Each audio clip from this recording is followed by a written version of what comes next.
اعوذ باللہ من الشیطان الرجیم بسم اللہ الرحمن الرحیم السلام علیکم ورحمۃ اللہ وبرکاتہ۔ معزز سامعین کرام، امید کرتی ہوں آپ سب لوگ خیریت سے ہوں گے۔ اللہ پاک آپ سب کو اپنے حفظ و امان میں رکھے، آپ سب کی تمام پریشانیوں کو دور فرمائے، آپ سب کی تمام نیک دلی جائز تمناؤں کو پورا کرے، آمین یا رب العالمین۔ معزز سامعین کرام، آج کے اس ویڈیو میں آپ کو آخری پارے یعنی 30ویں پاری کی ایک سورت کا وظیفہ بتانے جا رہی ہوں، اور وہ سورت کون سی ہے یہ آپ کو بتا دیتی ہوں۔ وہ سورت ہے سورت تبت، جو نبی کریم صلی اللہ علیہ وآلہ وسلم پر نازل ہوئی، اور آپ کے گستاخ آپ کے چچا ابو لہب یعنی اس نے نبی کریم صلی اللہ علیہ وآلہ وسلم کی شان میں بڑی گستاخی کی، اور اس کی زوجہ بالخصوص طور پر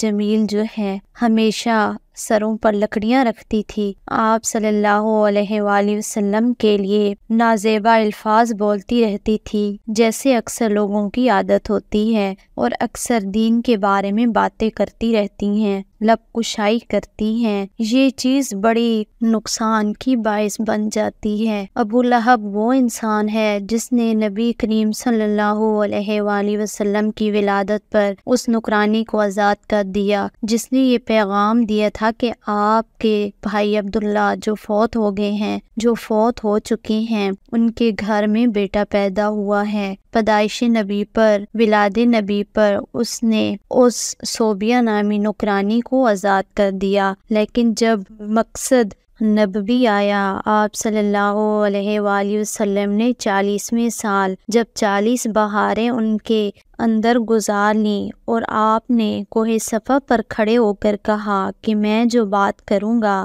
یقین کرو گے؟ کہا یقین کریں گے۔ آپ صلی اللہ علیہ وآلہ وسلم نے فرمایا یقین کرو، قیامت آنے والی ہے، قیامت آنے والی ہے، قیامت آ گئی ہے، تم سب کھڑے کیے جاؤ گے، اللہ کے حضور پیش کیے جاؤ گے، موت آئے گی۔ یہ باتیں جب کی تو سب سے پہلے آپ کی توحید پر، آپ کی دعوت توحید پر پتھر مارنے والا ابو لہب تھا، اس لیے اللہ نے جب اس نے پتھر نبی کریم صلی اللہ علیہ وآلہ وسلم کی طرف پھینکا اور اس نے کہا اے محمد، آپ نے اس لیے ہمیں یہاں بلایا تھا، تو اس وقت اللہ نے اس کے لیے قرآن اتارا، تبت یدا ابی لہب و تب، تباہ ہو جائے ابو لہب، ہاتھ ٹوٹ جائیں اس کے، میرے نبی کی طرف پتھر پھینکا۔ تو نبی کی گستاخی کرنے والے کے لیے سختی کرنا قرآن سے ثابت ہے۔ نبی کریم صلی اللہ علیہ وآلہ وسلم کا گستاخ جو ہوگا اس کو معاف نہیں کرنا، یہ قرآن سے ثابت ہے۔ اور اللہ نے کہا، پھر کہا کہ ہاتھ ٹوٹ جائیں، مال اس کا کام نہیں آئے گا جس پر یہ اترا رہا ہے کہ بڑا پیسے والا ہے، اور نسب بھی کام نہیں آئے گا، اور آگ میں داخل کیا جائے گا۔ یہ بات اللہ نے کہی۔ اس کے بعد کہا وَأَمْرَأَتُهُ، اس کی بیوی بھی حَمَّالَةَ الْحَطَبِ، جو لکڑیاں اٹھائی پھرتی ہے، اس کے اس انداز کو بھی اللہ نے بیان کیا، جو لکڑیاں اٹھا کر گستاخی کرتی تھی۔ تو اللہ نے کہا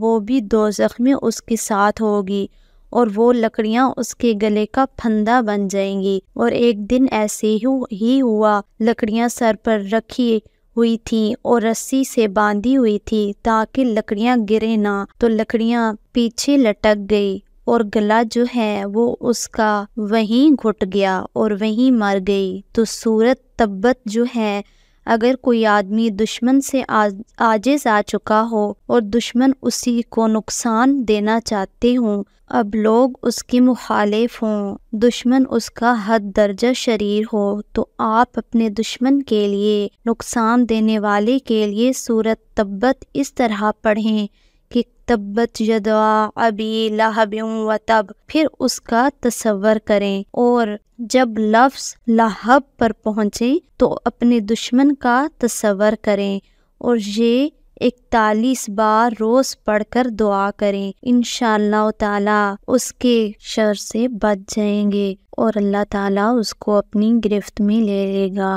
ویڈیو اچھی لگے تو ویڈیو کو لائک ضرور کریں، اور اگر آپ ہمارے چینل پر نئے ہیں، ابھی تک چینل کو سبسکرائب نہیں کیا تو جلدی سے سبسکرائب کر دیں اور ساتھ میں دیے گئے بیل آئیکن پر بھی کلک کر دیں تاکہ ہمارے آنے والی نئی لیٹسٹ ویڈیو کا نوٹیفیکیشن جلدی سے آپ کو مل سکے۔ اس وظیفے کی اجازت کے لیے اسکرین پر دیے گئے نمبر پر آپ ڈائریکٹ ہمارے پیر صاحب سے رابطہ کر کے اجازت حاصل کر سکتے ہیں۔